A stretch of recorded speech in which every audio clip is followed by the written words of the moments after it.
Ibu bapak dan saudara-saudara yang dikasihi oleh Tuhan Yesus Kristus, sampurasun. Piye kabare? Apik-apik wae atau sae pisan?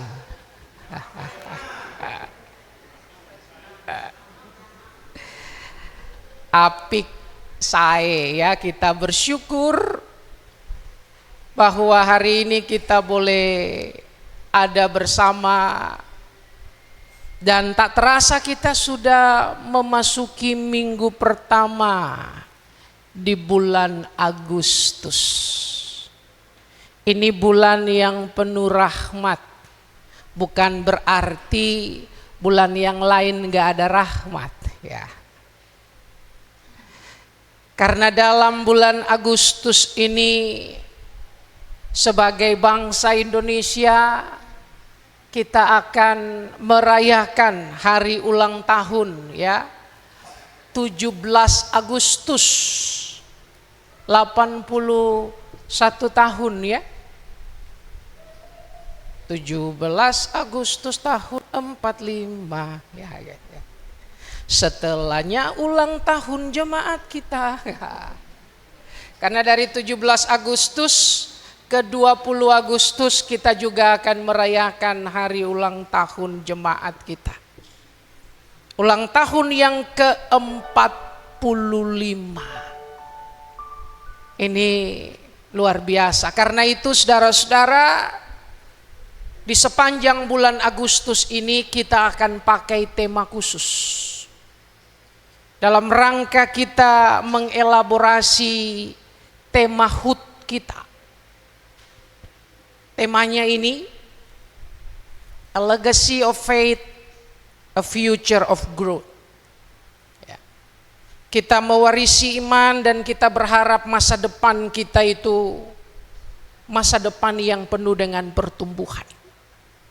Karena itu subtemanya melayani, mengasihi dan membangun. Nah, khusus untuk hari ini Ibu bapak dan saya, kita semua diajak untuk merenungkan tema minggu ini. Membangun bersama dengan hati yang memberi. Membangun bersama dengan hati yang memberi.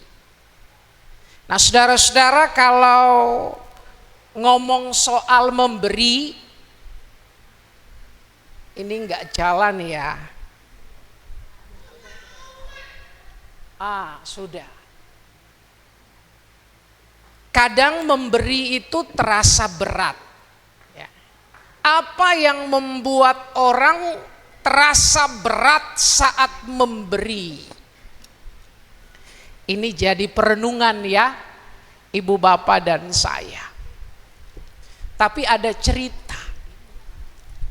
Satu kali pasangan suami istri ini mau pergi ke pesta.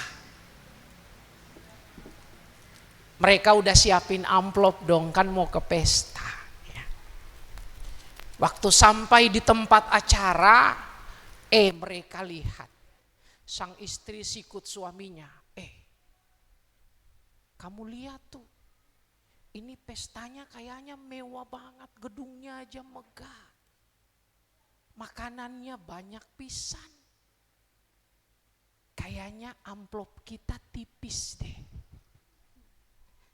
Malu atuh kalau cuman kasih segini lalu kita datang ke pesta yang kayak begini.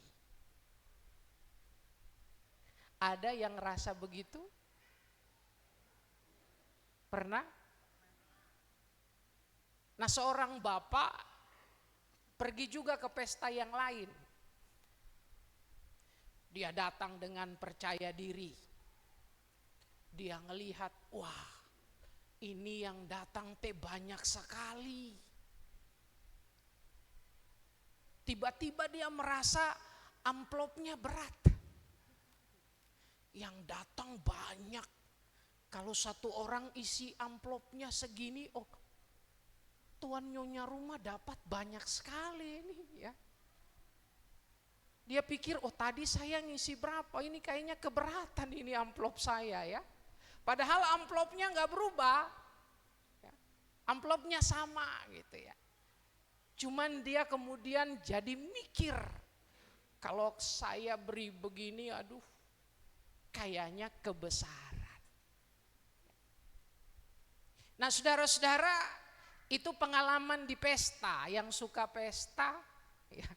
Yang suka marpesta itu ya. Kadang-kadang begitu. Kalau pengalaman di gereja eta teh kumaha? Kalau di gereja. Nah, saya dengar cerita ini dari teman saya. Katanya kalau di gereja itu, ini kata teman saya ya. Di gereja itu kadang-kadang dompetnya lebih rohani daripada pemiliknya. Saya tanya ke dia, maksud kamu teh naon kok dompetnya lebih rohani dari pemiliknya? Ya. Jadi ceritanya kalau pemilik dompet itu mau pergi, oh traktir teman-teman makan banyak, 500.000. Dompet bilang, monggo silakan gitu ya. Persis mau beli pulsa 75.000, 100.000, dompet bilang mangga gitu ya. Beli rokok 30.000, oh monggo silakan. Pas datang proposal persembahan ke gereja, mau perbaikan sound system, mau renovasi, proposalnya teh datang. Tiba-tiba dompetnya bilang, untuk yang ini kita doakan dulu ya. Kita doain dulu. Terus ditanya doanya apa? Biarlah pencobaan ini lalu daripadaku. Makanya katanya dompetnya itu jadi lebih rohani ya daripada pemiliknya. Itu mah cerita ngabodor, jangan tersinggung ya. Kalau tersinggung berarti oh kena di gue nih. Nah Bapak Ibu dan saudara-saudara yang dikasihi oleh Tuhan Yesus, memang kalau kita ngomong persembahan, ngomong hal memberi, kadang-kadang orang jadi mikir gitu ya. Karena apa? Karena dia nanti takut kekurangan lah ya. Dia kemudian merasa bahwa ini kan milik saya ya, urusan saya lah ya, mau kasih mau kagak dan seterusnya ya. Atau ada yang kemudian juga mungkin belum terlalu paham soal makna memberi, soal persembahan. Ada mungkin yang belum paham soal itu, Bapak Ibu dan saudara-saudara. Next. Nah karena itu hari ini saudara-saudara kita mau belajar dari pengalaman seorang Daud. Ini dompet yang lebih sering ya, ini sudah lewat. Kita mau belajar dari Daud Bapak Ibu dan saudara-saudara. Dalam pembacaan kita tadi Bapak Ibu dan saya boleh melihat ada beberapa hal penting yang digarisbawahi oleh seorang Daud. Ketika Daud mendaraskan doanya, ini dia ada dalam satu momen yang istimewa. Sebentar lagi dia akan digantikan oleh putranya Salomo. Lalu ada visi yang datang kepada dia. Dia sebenarnya ingin sekali membangun bait Allah, membangun rumah Tuhan. Visi itu sangat kuat. Tapi Tuhan bilang, Salomo ya, itu bukan bagian lu. Daud ya. Oh iya, berarti belum ngantuk ya. Itu bukan bagian lu, ya. Itu mah bagian Salomo, biar dia aja. Ya. Itu yang disampaikan Tuhan kepada Daud. Ini Daud seorang yang luar biasa Bapak Ibu dan saudara-saudara. Dia mau nerimo, dia ini kayaknya orang Jawa ya. Daud ini karena dia waktu Tuhan bilang begitu ke dia, dia nerimo aja. Ini kayaknya wong cowok ya. Satu kampung sama Pak Joko.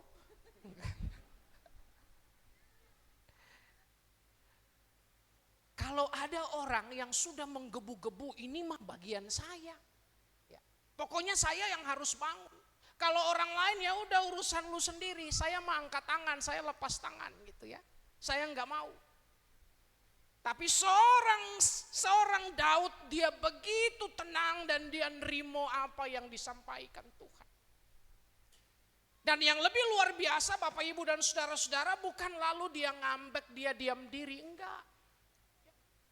Daud tetap mendukung visi membangun rumah Allah itu. Dan ini yang kemudian dia lakukan. Yang bisa dia kumpulin, dia kumpulin. Dan dia orang yang tunjukin duluan.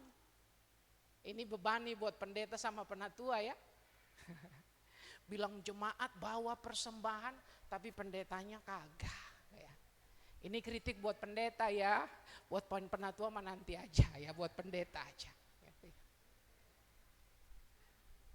Salomo dia kasih emas, dia kasih perak, dia kasih batu permata, dia kasih kayu terbaik. Bahan-bahan itu dia siapin Bapak Ibu dan saudara-saudara. Dia siapin semuanya. Dan itu menggerakkan pemimpin-pemimpin yang lain yang ada di bawah dia. Bahkan menggerakkan umat. Semua berpartisipasi dengan senang hati. Dengan sukarela. Nah karena itu Bapak Ibu dan saudara-saudara, kalau kita ngomong soal pemberian, kalau kita ngomong soal persembahan, ini teh bukan persoalan besar atau kecil nilainya. Bahkan persembahan itu bukan cuma uang. Nah hari ini Bapak Ibu dan saya akan lihat ada 3 prinsip. 3 prinsip dalam persembahan. Yang Ibu Bapak dan saya temukan lewat teks yang kita baca tadi. Prinsip yang pertama Bapak Ibu dan saudara-saudara. Waktu seorang Daud kumpulin apa yang bisa dia lakukan. Dia kasih emas, dia kasih perak, dia kasih batu yang kualitas baik. Dia kerjakan semua itu dan umat ikut. Dalam doa yang kita baca tadi, dia bilang apa? Sebab siapakah aku ini?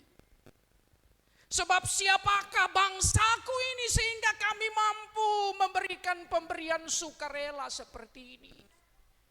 Hanya daripada mula segala-galanya. Bapak Ibu dan saudara-saudara, inilah prinsip yang pertama. Bahwa di dalam memberi persembahan, Bapak Ibu dan saya diingatkan bahwa yang punya segala sesuatu itu adalah Tuhan. Kadang-kadang orang pikir, ini kan uang-uang saya, rumah-rumah saya, ya, milik saya. Nah karena sudah jadi milik sendiri, mau memberi juga nggak rela. Tapi Daud bilang semuanya ini berasal dari Allah. Nafas hidup kan juga punya Allah. Pekerjaan yang kita dapatkan hari ini dikasih oleh Allah. Kita yang masih studi itu semua kesempatan itu dikasih oleh Allah. Semua yang kita miliki dari Allah. Dan karena itu ketika kita membawa persembahan atau ketika kita memberi, sebenarnya kita sedang mengembalikan sebagian kecil yang Allah titipkan kepada kita. Kalau orang Sunda bilang, nya dipabarin ku Gusti kan ya. Nya dipaparin ku Gusti. Saya cuma ngomong gini tapi gak ngerti juga artinya apa itu.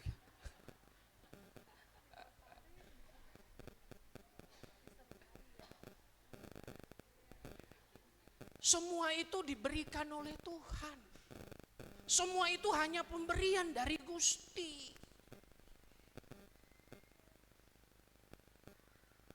Nah, ini prinsip yang pertama, Bapak Ibu dan saudara-saudara.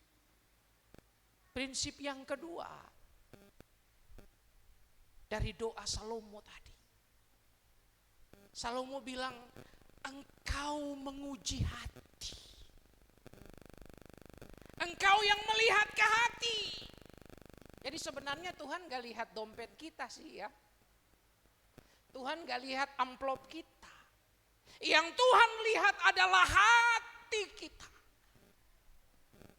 Apakah kita memberi itu dengan tulus? Apakah kita memberi itu dengan sukacita? Apakah kita memberi itu sebagai ungkapan syukur kita kepada Dia yang sudah memberkati kita demikian rupa? Kadang-kadang kan ada orang yang kalau memberi besar, dia suka mikir, kok gue lagi sih ya? Ada yang suka ngerasa gitu? Kok gue lagi gitu ya? Akhirnya memberi tidak dengan sukacita. Tapi ada yang memberi sedikit, ya, tapi dia berbagi dengan rela. Jadi yang Tuhan lihat adalah hati, ketulusan, sukacita, kerelaan. Itu yang dilihat oleh Tuhan. Itu prinsip yang kedua, Bapak Ibu dan saudara-saudara. Ya. Nah, prinsip yang ketiga, ini yang terakhir, kita belajar dari seorang Daud. Ya. Bahwa hati yang memberi itu ternyata membangun masa depan. Daud memberi karena yang dia bayangkan itu adalah anaknya nanti Salomo, cucu-cucunya nanti, generasi berikutnya. Dan ketika dia terlibat, dia mempersiapkan segala sesuatu. Walaupun Tuhan bilang, Daud ini bukan urusan lo, ini urusan Salomo ya. Tapi dia tetap lakukan penyediaan segala sesuatu yang dibutuhkan. Kenapa? Karena yang dia lihat adalah generasi sesudah dia. Bait Allah itu mesti dibangun supaya anak cucunya mendapatkan tempat untuk selalu berjumpa dengan Tuhan. Bagaimana generasi itu mau kuat kalau tidak ada ruang perjumpaan dengan Tuhan? Bagaimana generasi mendatang itu akan maju kalau generasi yang hidup hari ini tetap berpangku tangan, tidak memikirkan dan melakukan sesuatu? Daud memberi untuk generasi berikutnya. Ini 3 prinsip yang diberikan oleh Salomo. Bahwa ternyata apa yang kita berikan, apa yang kita bagikan, itu tahap untuk generasi selanjutnya bisa menikmati. Maka soal penting untuk ibu bapak dan saya yang tahun ini akan merayakan 45 tahun GKP Sadang. Kita juga akan merayakan 81 tahun HUT, Proklamasi Kemerdekaan Indonesia. Warisan apa yang mau kita berikan untuk generasi mendatang? Nah, Bapak Ibu dan saudara-saudara, saya masuk ke Sadang gak terasa ya, udah mau 1 tahun. Bosan gak Bapak Ibu sama saya?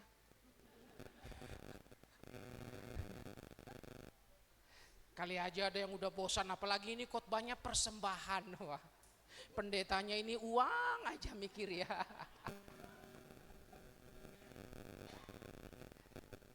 Ketika hampir 1 tahun saya datang di Sadang, saya mendengar cerita,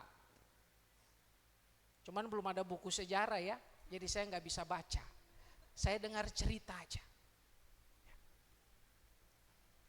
bahwa dulu ada banyak orang yang terlibat. Gereja ini nggak dibangun oleh 1 orang kaya, tapi dibangun oleh banyak orang yang mau setia ambil bagian. Bagiannya bisa beda-beda. Ada yang memberikan doa, oh itu penting. Ada yang melayani dengan memberikan tenaganya, pikirannya, oh itu penting. Ada yang memberi uangnya, itu juga penting. Ada yang terus menerus berkorban. Apapun yang terjadi, gedung gereja ini harus jadi. Walaupun uangnya belum ada, tapi tekad dan doa kita lakukan bersama-sama dengan dia, berkatnya pasti datang. Dan itu kan yang terjadi ya. Orang tua kita dulu mikirin kita Bapak Ibu. Sehingga hari ini Bapak Ibu dan saya bisa ibadah di gedung yang baik ini.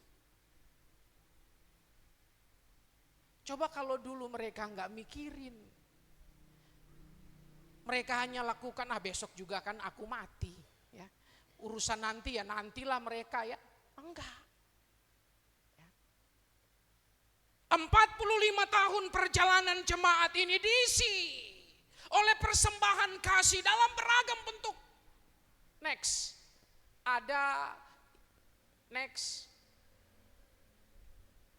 Ada yang kasih harta, kasih uang ya, ada yang kasih waktu dan seterusnya. Nah sekarang Bapak Ibu dan saya yang akan melangkah ke depan. Bapak Ibu dan saya mau ngasih apa? Ya.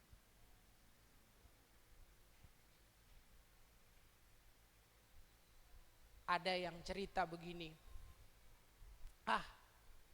aku mau kasih 100.000 aja lah buat PHBG, tapi aku nggak mau jadi PHBG misalnya. Aku mau kasih 500.000 aja lah, tapi aku nggak mau jadi panitia. Aku mau ngasih persembahan rutin aja, tapi kalau jadi penatua mah janganlah. Saya dengar cerita, ada yang cerita begitu. Nggak tahu cerita dari siapa. Ya. Tapi kadang-kadang kan kita suka begitu ya. Kita mau ngambil yang praktis aja. Tapi dari cerita itu yang saya mau bilang begini Bapak Ibu. Ini pertanyaan dulu. Ngasih uang 100.000 atau 500.000 untuk PHBG atau jadi panitia PHBG, lebih susah mana? Kasih persembahan 50.000, 100.000 untuk panitia pengadaan renovasi sound system, atau jadi panitianya atau jadi komisinya, lebih susah mana?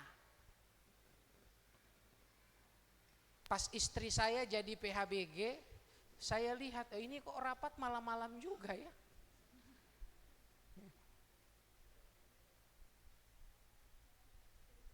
Karena harus menyediakan segala sesuatu dalam waktu yang mepet. Di situ saya mikir, oh iya ya, pemberian itu ternyata banyak bentuk. Yang paling penting sebenarnya bukan uang.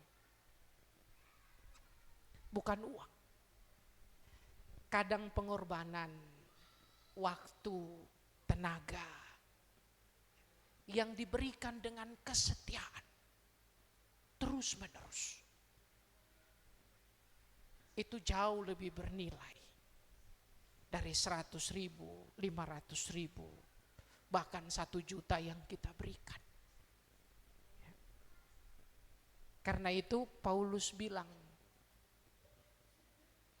persembahkanlah tubuhmu, persembahkanlah hidupmu sebagai persembahan yang harum. Kalau kita mau jujur, Tuhan gak butuh uang kita. Tuhan gak butuh. Tapi generasi selanjutnya setelah kita membutuhkan pelayanan kita, apa yang kita lakukan hari ini akan menentukan bagaimana generasi mendatang. beban itu yang ada di hati Daud. Itu yang dikerjakan oleh Daud. Daud sadar segala sesuatu yang ia punya, kekayaan, kehormatan, kekuasaan, itu milik Tuhan. Dan karena itu Daud mau kembalikan untuk Tuhan. Daud lakukan dengan suka dan rela. Dia lakukan dengan gembira. Karena Tuhan lihat hati.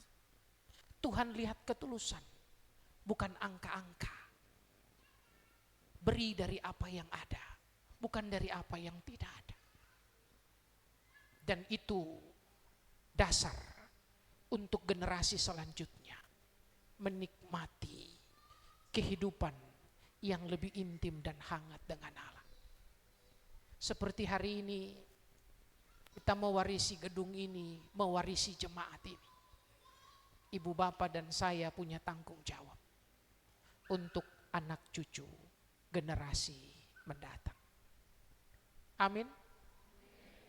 Amin. Tuhan memberkati kita sekalian. Mari kita terus beri yang terbaik untuk Tuhan dan untuk generasi pelanjut kita. Tuhan memberkati.